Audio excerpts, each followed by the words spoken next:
I want to talk to you about 5 areas or 5 reasons why we find ourselves adrift in midlife. The first of these is that we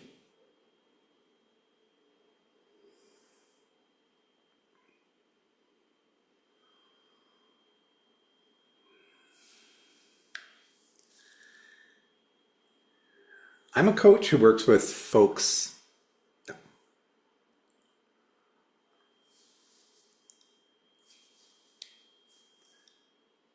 Working with men in midlife is a passion of mine, and I've been developing a program over the last few years to help guys navigate this period of life. And I've come up with a list of 5 reasons why we find ourselves adrift in midlife. And I think if you pay attention to some of these, you might recognize them in yourself and realize that there is an opportunity for some shifting and some change here. So let's dive into these 5 reasons why you may find yourself adrift in midlife. First of all, we get stuck in autopilot mode for many years. And this isn't really necessarily a surprise, or it shouldn't be a surprise, because we get busy.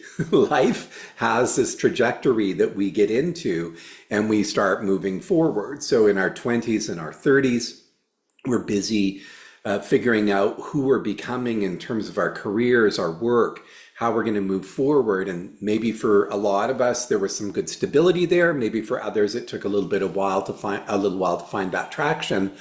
All good. But once we're in there and moving through the motions of life, we're showing up for work, we're building our families, we're building our homes. We're doing these necessary things to continue to grow and evolve as we are instructed to do in this society in which we live. So we build on patterns and systems that are there that work and serve us for the most part. But what ends up happening in this journey of doing all of this and keeping all busy, looking after our families, our properties, all of those externalities, our jobs, our careers, looking after largely the needs of others for the most part, is we begin to neglect our own needs.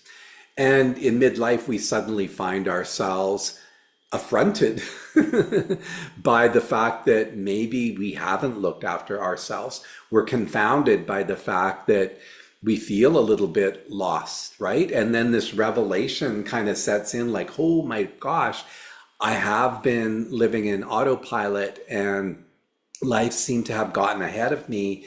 And I really don't know why I'm in this spot right now, why I'm feeling lost right now. So this is typical, the autopilot thing. All of a sudden we wake up from it and go like, holy F, what's going on?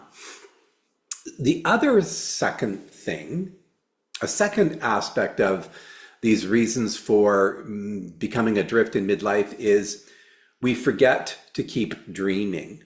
And again, this kind of makes sense, right? Because we are in our teens and our early 20s. We're trying to figure out, what's this going to be? Am I going to go to university? What am I going to study? Who am I going to emulate in my life? Like, what am I going to become? And so we have all these dreams and the challenges that accompany those dreams, and then we start to fulfill them. We start to move forward.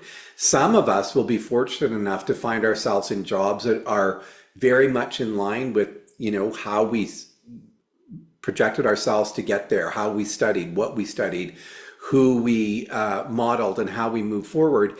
And others will end up in jobs sort of by accident. Like, we applied for a job that sounded good, we ended up there, and then we found ourselves there for years and even decades. So we end up in these positions, and if it's more of a permanent, long time sort of thing, for some of us, we get locked in because we're thinking, oh, I'm going to be here, there's going to be a pension, I've got some decent benefits, I'm good to go. And others, it'll be a different trajectory, and maybe moving from one to another position and continuing on that path.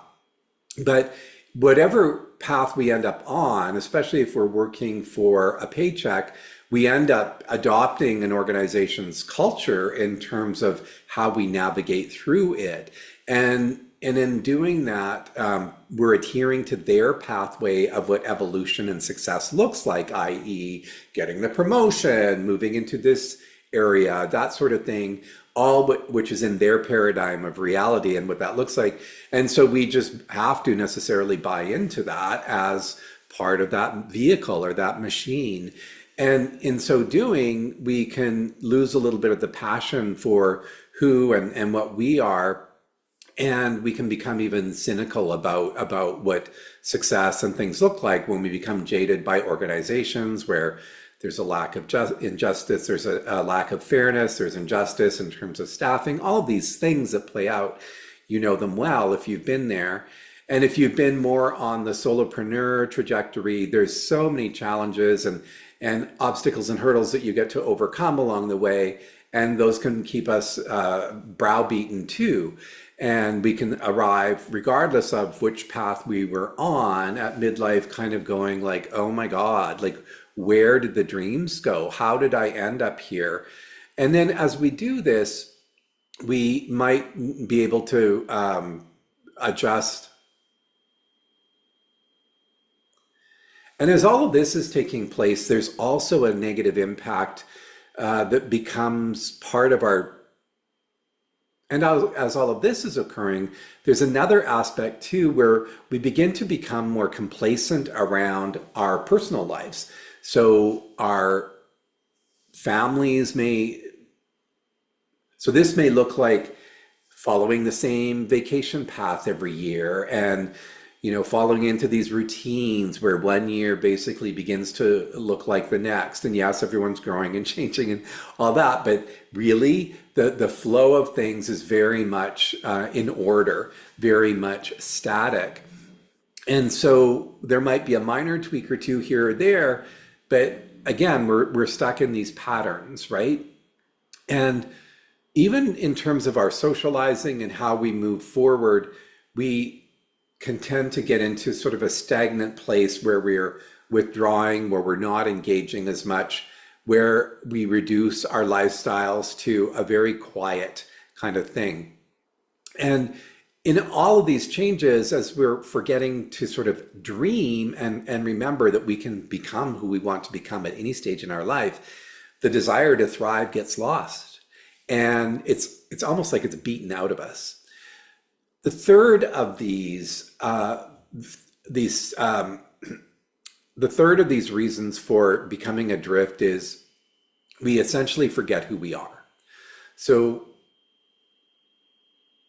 as we acquire our roles and our responsibilities, we find ourselves with deeper commitments, with different titles, with different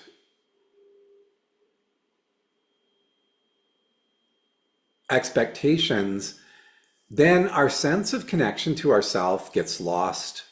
We live based on all of those roles and we live based on those roles as opposed to who we truly are. But there's a part of us that yearns to be seen and heard. And this is really what happens in midlife. That part of us, that higher sense of self, wants to be recognized. And it's almost like an invitation to explore yourself anew when you come into this stage. And so this is the time of letting go of some of those status symbols, of letting go of some of the markings of what success are and the roles and the titles, and really taking time to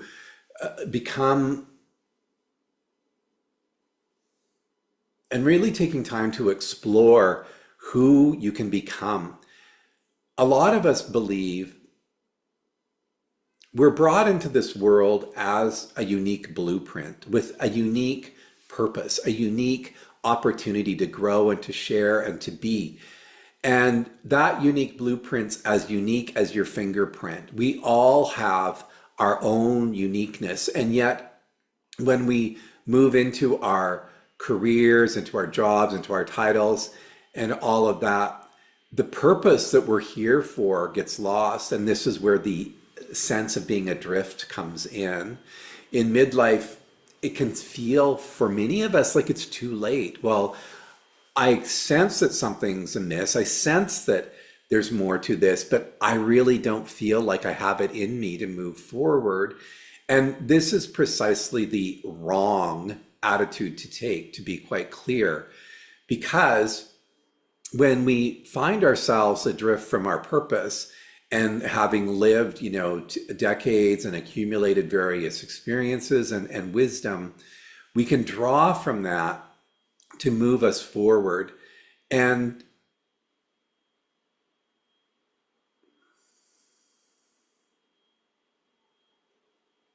but rather than feeling like, oh, I don't have the energy to move forward at this time, I don't want to reinvent myself now, I would argue this is precisely the time to do exactly that. When we dive into purpose after decades of being a player in life's game, of having all of these roles and responsibilities, and yes, the wisdom that comes along with that and the experiences to draw from, we can actually move into places of greater, deeper knowing more readily and more easily. When this notion, this signal that something is missing, something's adrift, something's amiss here, comes up,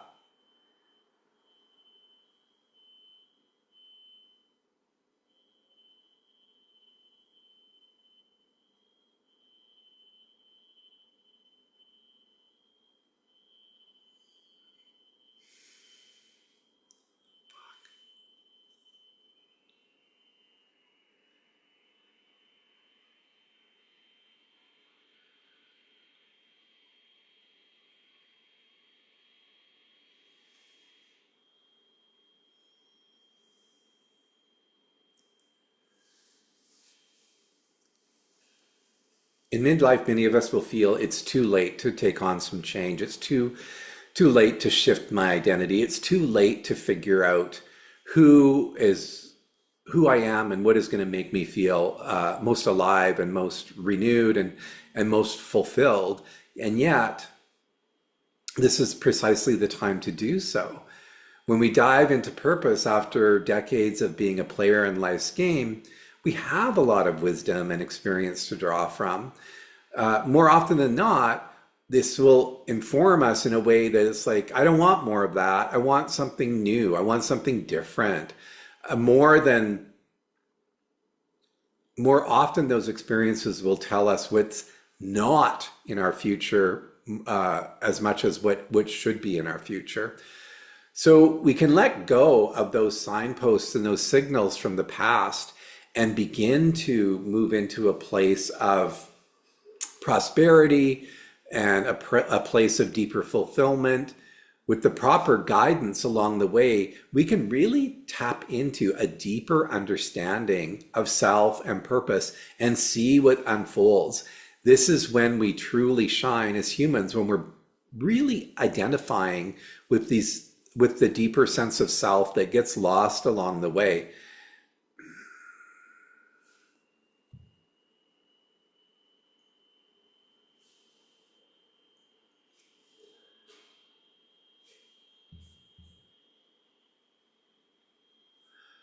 The fourth reason that we find ourselves adrift is that effectively we forget who we are.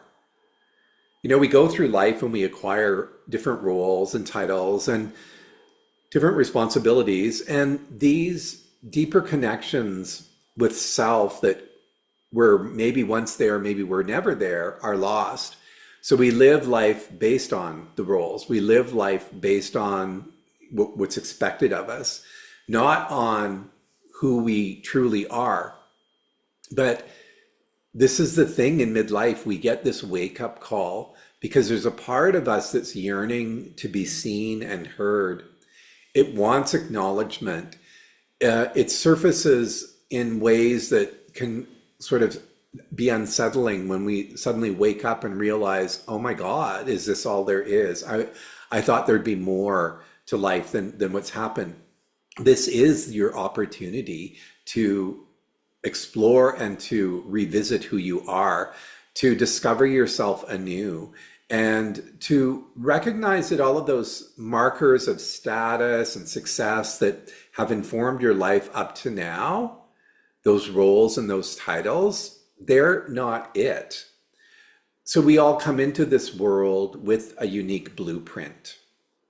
Yes, we all are unique. Just like our fingerprint is unique, we are here not to fulfill a certain career or to do a certain job. We are here to fulfill something much bigger. And if you happen to have a career or a job that aligns with that bigger thing, that's excellent. It does sometimes happen. But for most of us, not. And then it can feel like, wow, I recognize that I'm not where and who I thought I would be at this stage, but I don't have it in me to move forward. I don't have the energy to continue on this game of trying to prove myself and reinvent myself. And I want to assure you that that's not the case in midlife. It's not about replicating those past 2 decades and using those same old tools to get you to a new and better place of self fulfillment. It's about identifying a different way forward. It's about using new and better tools. It's about finding a deeper connection. Yes, some of that wisdom and experience you can draw from, and a lot of times it's going to tell you no more of that. I want it to be something new, right? I want you to tap into that part of you that is not fully thriving and is not fully alive. And with the proper guidance and tools, you can create that pathway forward. You can have a deeper understanding of self and purpose, and that will unfold beautifully as it should in this stage in your life. When we do this important work in midlife, this is where we truly begin to shine as human beings. If we choose not to, then we're on that downhill slide to settling and to a lackluster final years and decades of life, truthfully, because there's only so much you can do in that old model that's going to bring you a great degree of personal satisfaction and fulfillment. If you take this opportunity in midlife and remember you're a deeper being, there's a deeper part of you that needs to be tapped into, that's when midlife becomes a springboard to a lot of potential, to your true potential, to tapping in ways you didn't even dream possible.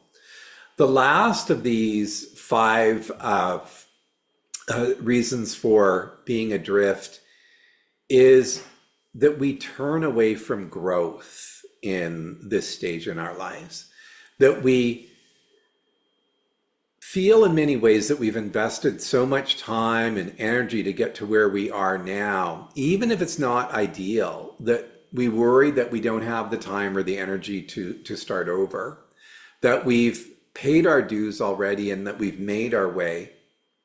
And most of us will choose to ignore this call to growth because we think that because we think of the past and don't want to go through all of that again.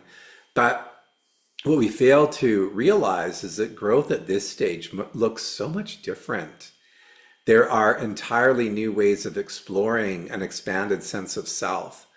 There's also less urgency to succeed on that material and physical level, and a much greater need, I would say, to expand on the metaphysical level, on that higher level, to tap into one's higher sense of self, that true essence, that true purpose. And we are able to show up in our lives in a much different and much more fulsome way if we choose to tap into that deeper sense of self at this stage. And in many ways, it's about what are you offering up? How can you be of service? This is a big part of the midlife journey. It's not so much about the me and the the egoic accumulation of status and power and things and family and all of those markers of success. It's no longer about that so much as it is about how can I be here and of service to humanity? How can I show up in a way that lights me up because I'm in fact giving back in some way, shape, or form? It's who you become in this stage that matters more than anything else in terms of you having the greatest impact that you can have. So the reality here, just to wrap up, is that we can turn away from growth and change. Oops. So, and just to wrap up these final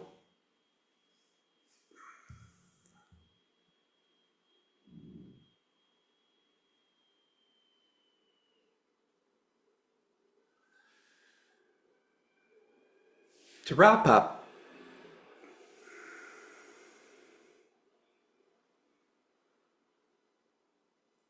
we have a choice in midlife. We can choose to follow society's script. And that script essentially says, well, you're in your 50s. You can start to wind down. You can start this slow trajectory of just letting things, you can start this slow trajectory of sitting back and enjoying the fruits of your labors. But to many of us, that can feel very much like living in a caged kind of place of scarcity and lack, where we're budgeting ourselves into the end of our lives and not feeling at all fulfilled and lacking in that sense of purposefulness and meaningfulness. Rather,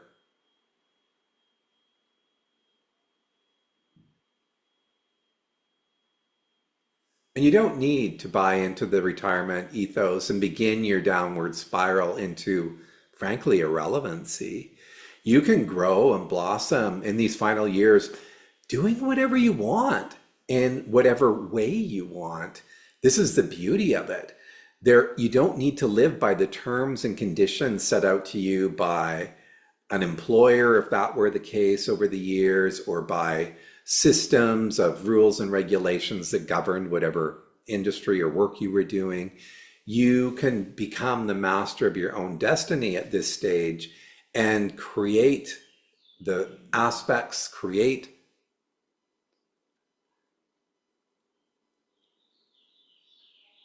you can become you are the master of your own destiny. At this point, it's essential that you find purpose and meaning in everything that you do. So don't let fear hold you back. The best thing that we can do with fear is to face it head on, to move into it, to overcome it, and then to shine through. Because if you're